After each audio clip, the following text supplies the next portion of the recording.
So the program should feel like it's not so hard to do. You know, a lot of times you might do something like the Whole30 or some 28-day total body transformation or something, and it might be a significant shift from what you had been eating. For you guys, I don't think any of this is going to be really huge, but what happens in the EatSmart program is we transition each week. We're going to make some changes. So on none of the weeks is anything too terribly shocking. You know, maybe one of the weeks, but we gradually go through things. And so essentially we're building each week. So the changes we make the first week, we're going to keep those changes through the whole program. And then the second week we adopt more changes on top of that, and third week more on top of that, fourth week more on top of that, etc. And so part of my job here is to help you to wade through, because it's very difficult to even go online and do your own research on anything having to do with nutrition, because what's out there, especially in our very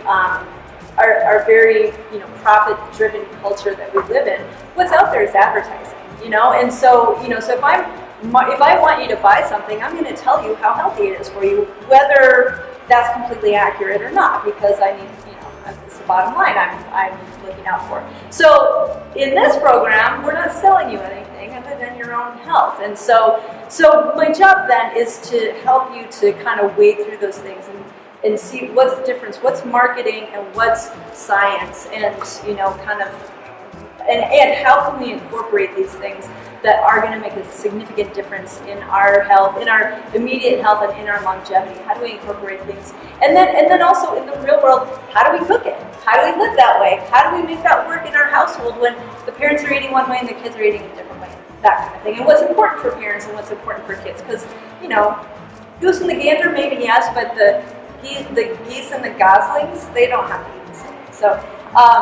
So all of that is kind of what I'm helping to move us through. So you can't go to a medical textbook and open up and go, oh, it's the metabolism chapter. Oh, here's how metabolism works.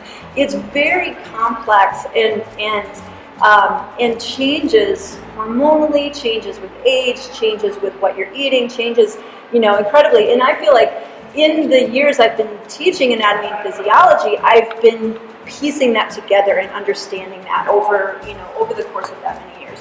And so that's a part of what we're doing in here is we're optimizing our metabolism so that we metabolize food and use our energy in a way that's ideal for us. Because the human body is incredibly intelligent, and whatever we give it, it will turn it into energy, and it will do the very best it can to live as long as it can with whatever we're giving it. But if we're giving it crap, it's gonna, that will last for a certain length of time, and then the body will start to make decisions that are logical to the body. But what that means is disease begins to develop, and it's because some things are out of balance, but the body is always just doing the best it can.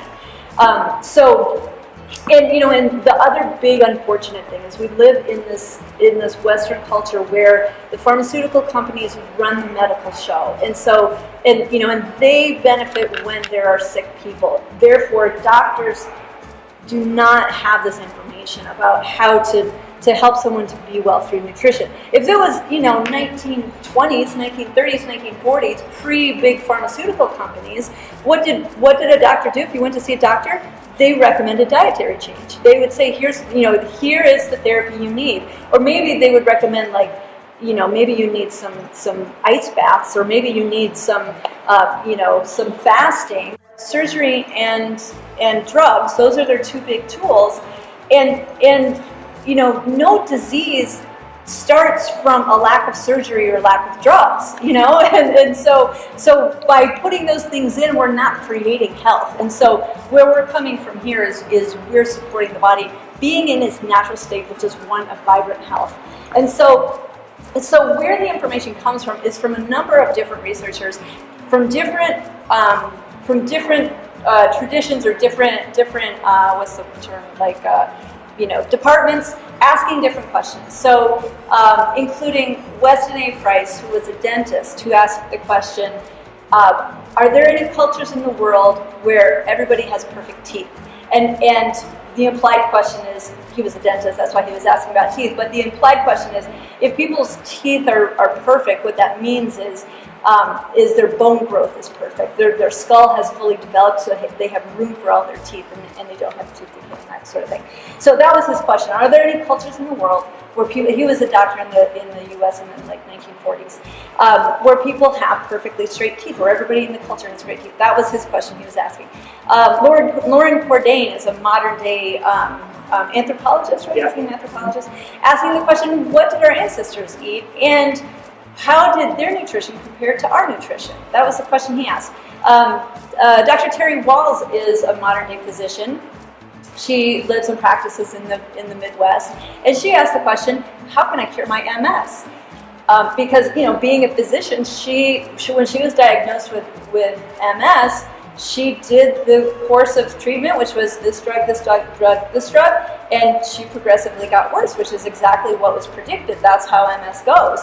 And so that didn't work for her. So she wanted to have a different answer other than that her MS was going to progress.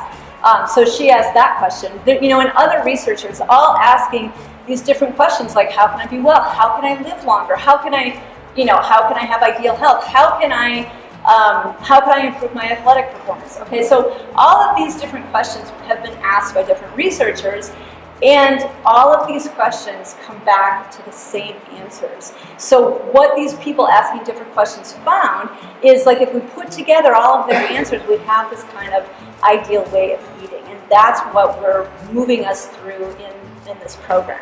And so the program occurs over the course of 5 weeks. The 5th week, though, is kind of like your, you know, there you go, and then but you keep on going and keep on doing it. But the changes we do in the 5th week take several weeks for those to really take root. But by that time you're kind of ready to be off, and running on your own.